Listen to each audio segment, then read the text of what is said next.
2026 சட்டப்பேரவைத் தேர்தலில் திமுக படுதோல்வி அடையும் என்று பாமக தலைவர் அன்புமணி ராமதாஸ் கூறியுள்ளார். மதுரை விமான நிலையத்தில் செய்தியாளர்களிடம் பேசிய அவர், திமுக அளித்த வாக்குறுதிகளை நிறைவேற்ற தவறியதால் ஆசிரியர்கள், துப்புரவு பணியாளர்கள், அரசு ஊழியர்கள், செவிலியர்கள், மருத்துவர்கள் என பல்வேறு தரப்பினரும் திமுக அரசுக்கு எதிராக போராடி வருகின்றனர் என்றார். தொழில் முதலீடு குறித்து பொய்யான தகவலை பரப்பும் திமுக அரசுக்கு எதிர்வரும் சட்டப்பேரவைத் தேர்தலில் முடிவு கட்டப்படும் என்றும் அன்புமணி ராமதாஸ் தெரிவித்தார்.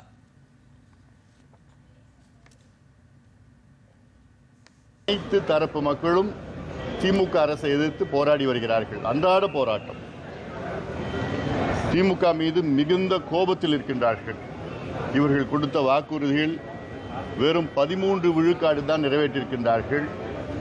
ஆக அனைத்து மக்களும் திமுகவுக்கு எதிராக வாக்களிக்க முடிவு செய்துவிட்டார்கள். வருகின்ற சட்டமன்ற தேர்தலில் திமுக படுதோல்வி அடையும், மாற்று கருத்து கிடையாது.